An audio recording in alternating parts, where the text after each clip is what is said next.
Thank you, Mr. Speaker. I want to thank Senator Karungo Adhangwa, the miracle senator from Kiambu, for this proposal. Mr. Speaker, I am aware there is an ongoing public participation by members of the National Assembly on the importance of entrenching national the NGAV and Senate Oversight Fund. Mr. Speaker, the bait that public participation is being used is that if NG CDF or NGAV is entrenched, then bursary will be available. Mr. Speaker, I agree with the prayers that we need to consolidate this bursary and make education free for all. You know, bursary has been reduced to tokenism.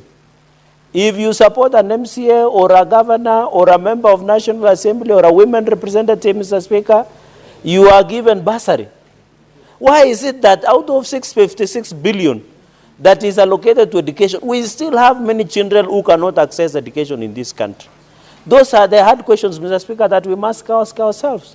And that is why it is important that we need to consolidate all bursary, direct all national government administration officials to ensure 100% transition rate, Mr. Speaker, for our children in secondary schools, in primary schools, now that CPC has been changed to CBE, called a curriculum-based education, Mr. Speaker, so that everybody can access education in this country, Mr. Speaker.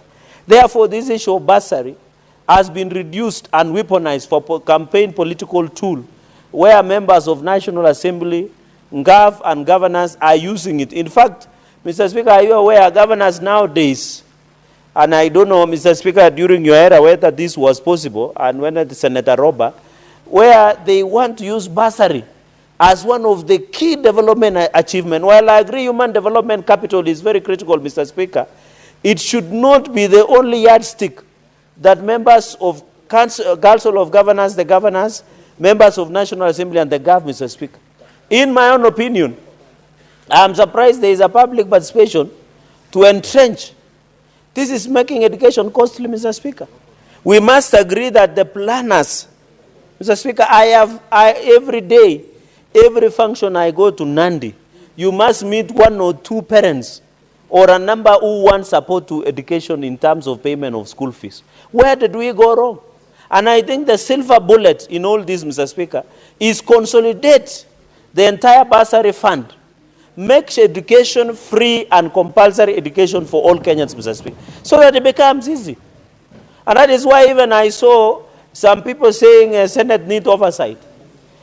And then we will, Mr. Speaker, we might end up being paid representation fund, legislation fund, oversight fund, Mr. Speaker. And I want to challenge members of National Assembly, because I have seen a commentary by one of the legal minds, and I was sitting with one of the senior legal minds today during power lunch break, Mr. Speaker. And we are asking ourselves the questions Kenyans are asking. Why would you want to oversight yourself? Muganga ajigangi, allow the indulgence so that I can drive the point home and hot, Mr. Speaker, is that even in my local language, sorry, Mr. Speaker, for mixing both languages, is that Mkinyosi ajinyoi, Ababa cannot shave his own head. So I'm challenging, Mr. Speaker, I'm challenging members of National Assembly that if you want to manage funds, run for two offices. You either run for president or run for governor. Why do you want to have your cake and eat it? Even as a Senate, there is no day we have sat and we say we want Senate Oversight Fund. In my own opinion, that fund should be given to counties or the president. Then we do our work as oversight. Mr. Speaker, for the first time, I'm in support with Barbara Ila Odinga, Papa Podbeck. Mr. Speaker, because the work of member of National Assembly and the Senate is to legislate, oversight, representation, and budget making, Mr. Speaker.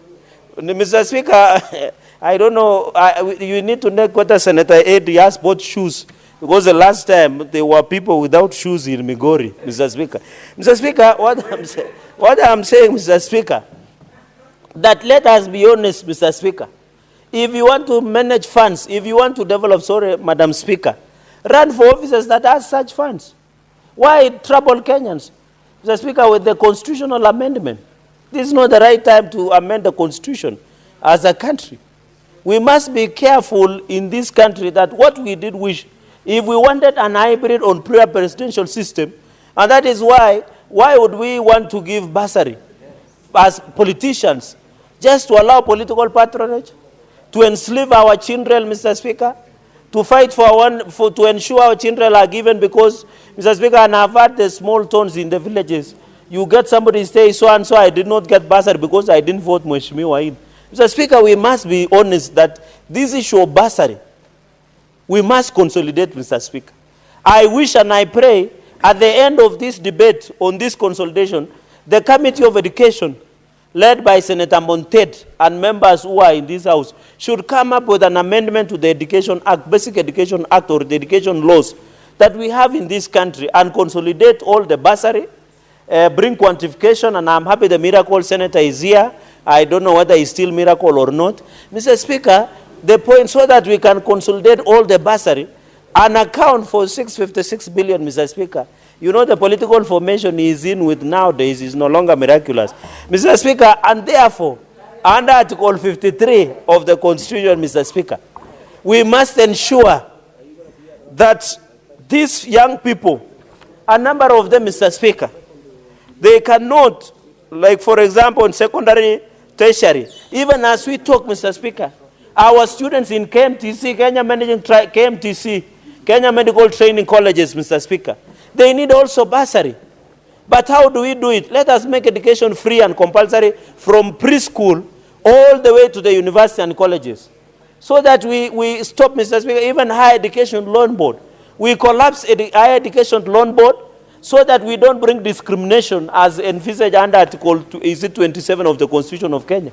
Because the moment children that are in public universities are given higher education loan board, yet that money is the taxpayers, including all Kenyans.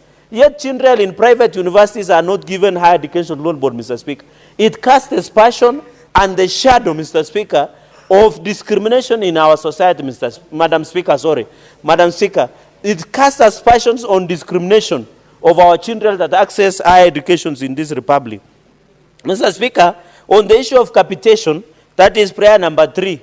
We need also to be told, because as we talk, Madam Speaker, Kenya private sector, Kenya Secondary School Sales Association have been complaining in late capitation that is being given to either primary school or secondary schools across the country.